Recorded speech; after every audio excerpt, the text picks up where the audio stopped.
Bueno, entonces, señores estudiantes, dándoles la bienvenida nuevamente. En esta es la última sesión que tenemos del curso de administración, en el cual nosotros justamente tenemos que echar mano del tema de la revisión de lo que es el impuesto a la renta. Y en esto, como en todos los temas anteriores, vamos a ver qué es, quién debe pagar, sobre qué se debe pagar, cuál es la tarifa para aquello, cuáles son los plazos, por supuesto, siempre cuál es la base legal en la cual justamente tiene, y por supuesto, posterior a la presentación, vamos a hacer algún ejercicio práctico juntamente con ustedes, ¿no? Bueno, entonces en este caso, indicarles a ustedes que es una obligación de todos los contribuyentes, sean personas naturales, domiciliadas en el territorio ecuatoriano, así como sociedades o personas jurídicas que tengan su domicilio o cuyos ingresos también provengan del exterior. En el caso del impuesto a la renta, este se aplica sobre aquellas rentas que obtengan las personas naturales, las sucesiones indevisas y, por supuesto, las sociedades, sean estas, como lo dijimos, nacionales o extranjeras. Para la renta, tenemos que tener en consideración que el ejercicio impositivo comprende del 1 de enero al 31 de diciembre del año anterior. Para ello tenemos que hacer referencia a la normativa legal vigente y, por supuesto, en el artículo 2 de la Ley Orgánica de Régimen Tributario Interno, obviamente nos dice lo que es el concepto de renta. Y por supuesto son los ingresos de fuente ecuatoriana provenientes del trabajo, de capitales, en sus valores brutos, y por supuesto también es una fuente de ingreso obtenido en el exterior, ¿sí? Como se dice, ¿no? Acá igual tenemos que saber quién debe pagar. Y por supuesto, la declaración del impuesto a la renta es obligatoria para todas las personas naturales, las sucesiones indevisas y las sociedades nacionales o extranjeras, domiciliadas o no en el país, conforme a los resultados de la actividad económica, aun cuando la totalidad de sus rentas estén constituidas por ingresos exentos, a excepción de, aquí hay dos casos que se excluyen, ¿no? Primero, los contribuyentes domiciliados en el Ecuador que no tengan representante en el país y que exclusivamente tengan ingresos sujetos a retención en la fuente. Y dos, las personas naturales cuyos ingresos brutos durante el ejercicio fiscal no excedieren de la fracción básica no gravada, ¿sí? La normativa tributaria define a estos contribuyentes como sujetos pasivos. Y acá vamos, precisamente para saber lo que son los sujetos pasivos, lo que nos dice el artículo 4 y 98 de la Ley Orgánica del Régimen Tributario Interno, obviamente en concordancia con el artículo 2 del reglamento para la aplicación, en el cual nos dice que el sujeto pasivo es el contribuyente, o en su defecto también lo que escuchamos, ¿no? El agente de retención que tenga, por supuesto, una residencia fiscal por lo menos en el país de 183 días consecutivos o cuyas sociedades se hayan conformado en el país. Respecto de lo que es el tema de la contabilidad, los estados financieros, nos dice en los articulados 19, 20, 21 de la Ley Orgánica de Régimen Tributario Interno, obviamente esto en concordancia con su aplicación, los articulados 37, 38, 39, 40, 41, 42 y 43 de dicho reglamento, en el cual nos dice que los estados financieros constituyen o es un documento necesario e indispensable para la presentación de la declaración de impuestos y que adicionalmente hay que hacer un estado de cuentas de ingresos y egresos. ¿Qué es la contabilidad entonces? Es un requisito en el cual está obligado todas las sucursales y establecimientos permanentes de compañías extranjeras y de las sociedades. ¿Quiénes más están obligados a llevar contabilidad? Obviamente las personas naturales, y las sucesiones, incluyendo los profesionales, comisionistas, artesanos, agentes, representantes, otros trabajadores autónomos, de acuerdo a las siguientes condiciones, y acá se han establecido, ¿no? Cuyo capital propio superior esté a los $180,000, cuyos ingresos brutos anuales superen los $300,000 y también cuyos costos y gastos anuales también sean superiores a los $240,000. También están obligados a llevar contabilidad conforme a las normas simplificadas que establezca su organismo de control, aquellas organizaciones acogidas a lo que conocíamos régimen simplificado de las organizaciones integrantes de la economía popular y solidaria, hoy conocido como RIMPE, que al iniciar las actividades económicas o al 1 de enero de cada ejercicio impositivo superen los siguientes valores: un capital propio superior a 360,000, ingresos brutos anuales superiores a 300,000 y costos y gastos anuales superiores a los 240,000. ¿Qué hay que recalcar aquí como dato importante? Que las personas naturales, las sucesiones indevisas y las organizaciones de régimen simplificado que operen con un capital, que obtengan ingresos y efectúen gastos inferiores a los señalados anteriormente, deberán llevar una cuenta de ingresos y egresos que servirá de base para declarar sus impuestos, diferente a llevar contabilidad. Otro de los datos que tenemos que traer a colación, obviamente, es sobre qué vamos a pagar este impuesto a la renta. Y para calcular lo que es el impuesto a la renta que debe pagar el contribuyente, hay que considerar que de la totalidad de los ingresos grabados se restará todo lo que corresponde a devoluciones, descuentos, costos, gastos y deducciones imputables a dichos ingresos. A esto lo llamamos base imponible, la misma que está considerada en el artículo 16 de la ley que estamos referenciando, y es para aquellos que realizan actividades bajo relación de dependencia, ¿no? Que tengan justamente actividad profesional, que sean no residentes. Está también establecido para aquellos adultos mayores y, por supuesto, para aquellas personas con discapacidad o sustitutos. Ya lo vamos a ampliar un poquito más. Hay que tomar en consideración, obviamente, las siguientes definiciones, ¿no? ¿Qué son, por ejemplo, los ingresos grabados? Son aquellos ingresos que serán considerados para el pago del impuesto a la renta. Esto está conceptualizado en el artículo 8. Tenemos justamente que referir a los ingresos exentos y exoneraciones. Son aquellos ingresos y actividades que no están sujetas al pago de este impuesto, ¿no? Por ejemplo, inversiones nuevas y productivas, asociaciones públicas y privadas, aquellos sectores de las alianzas o asociaciones públicas privadas, sector de la economía popular y solidaria, pequeños microempresas, ¿no? Eh, y por supuesto aquellas zonas especiales de desarrollo económico. En el caso de los ingresos exentos y exoneraciones, como les decía, esto está contemplado en el artículo 9. En el campo de las deducciones está conceptualizado en el artículo 10 y nos dice que generalmente con el propósito de determinar la base imponible sujeta al impuesto a la renta, se deducirán los gastos que se efectúen con el propósito de obtener, mantener y mejorar los ingresos de fuente ecuatoriana que no estén exentos. Adicionalmente, aquí podemos encontrar los requisitos de bancarización para deducción de costos y gastos del impuesto a la renta, ¿no?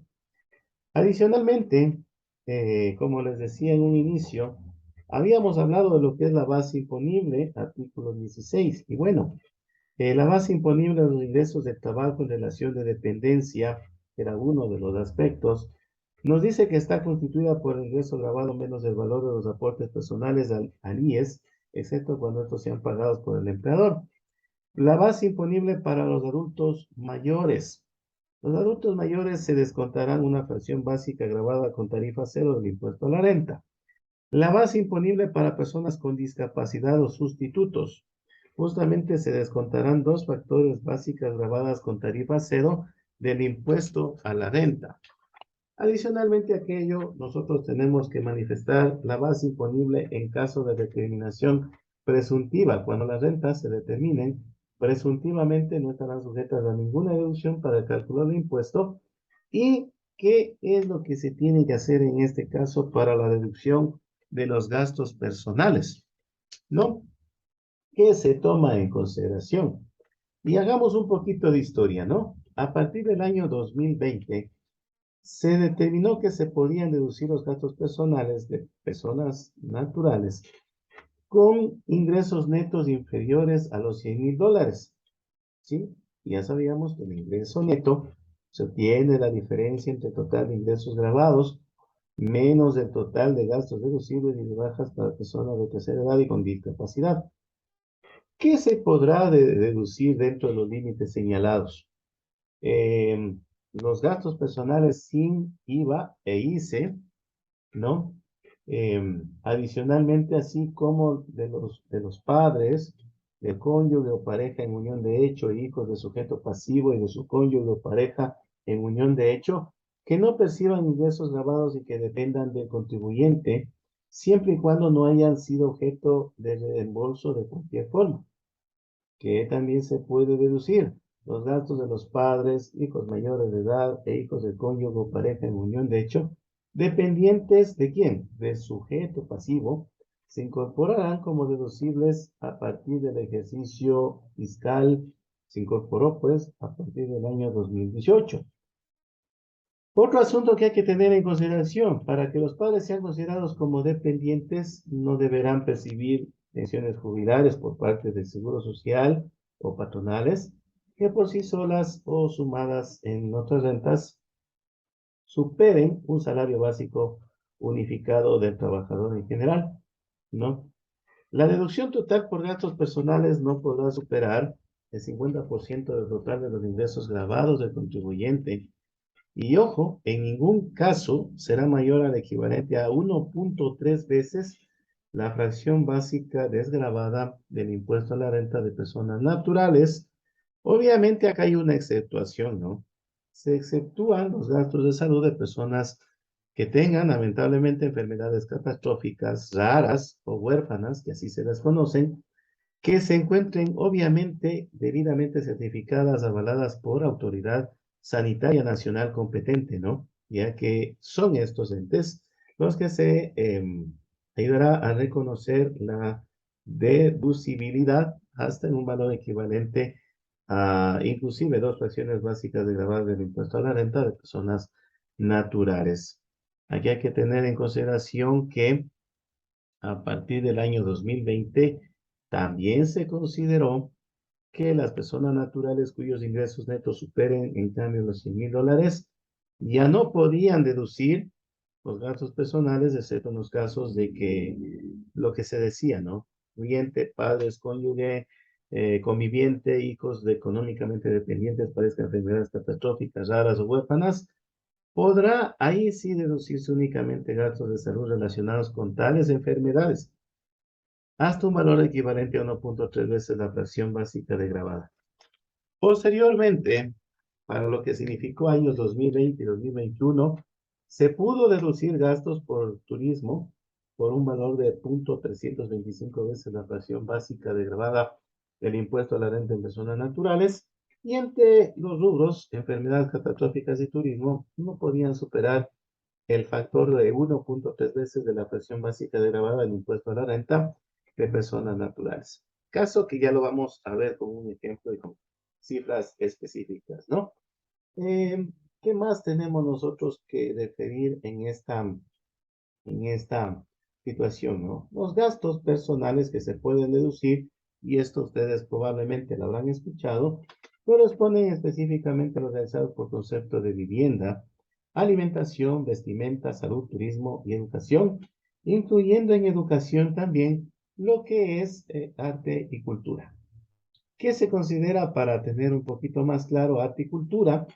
Los pagos por concepto de formación, instrucción formal y no formal, consumo de bienes y servicios relacionados con los artes y manifestaciones prestadas por personas naturales o sociedades que tengan registrada, como lo vimos en la clase anterior, la actividad artística o cultural en su RUC, obviamente relacionadas con artes vivas, escénicas, artes plásticas, visuales, artes literarias, narrativas, cinematográficas, audiovisuales, musicales, sonoras, que promocionen y difundan la memoria social, el patrimonio, y que por supuesto sea también adquisición de artesanías elaboradas a mano por artesanos calificados por los organismos competentes.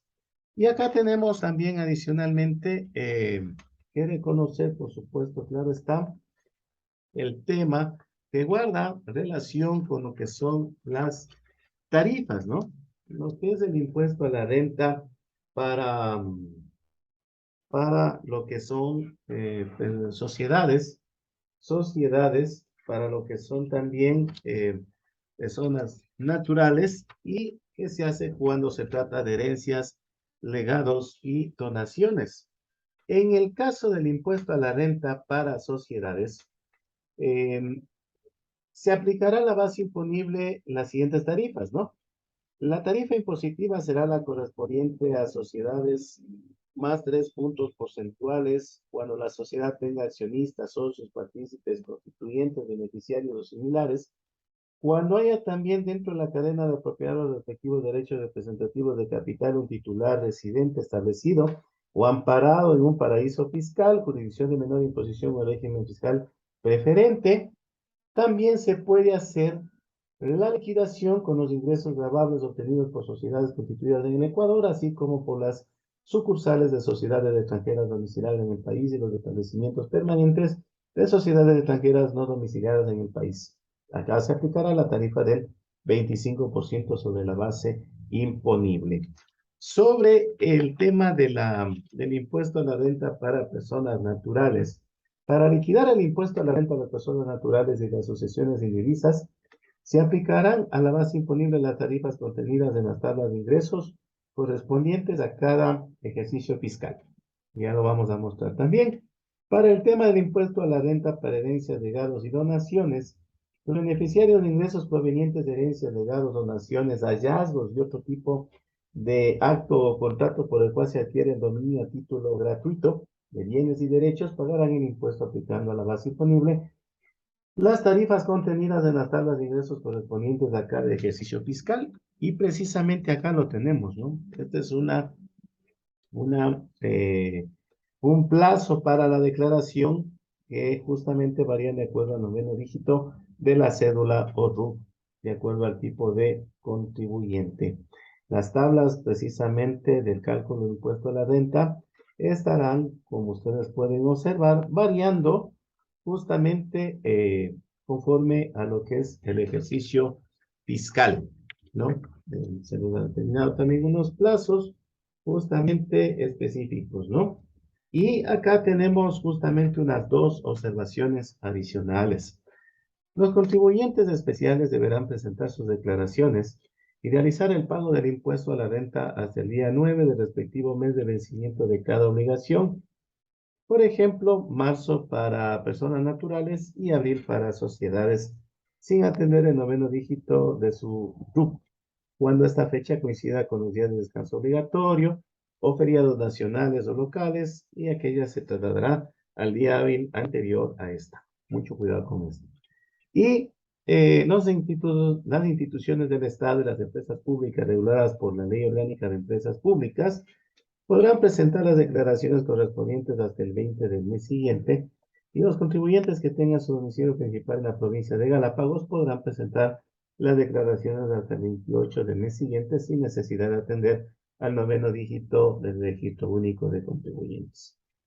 Cuando una fecha de vencimiento coincida con días de descanso obligatorio, feriados nacionales o locales, recuerden, se trasladará al siguiente día hábil, a menos que por efecto de traslado la fecha de vencimiento corresponda al siguiente mes, en cuyo caso no aplicará esta regla, y la fecha de vencimiento deberá adelantarse al último día hábil del mes de vencimiento, ¿no? Y por supuesto acá lo que ustedes tienen en consideración, se ha referenciado, está basado exclusivamente en lo que nos dice la Ley Orgánica del Régimen Tributario Interno y su reglamento para la aplicación de dicha ley vigente en el Ecuador, ¿no? A continuación vamos precisamente a revisar algunos ejemplos más específicos para mejor entendimiento.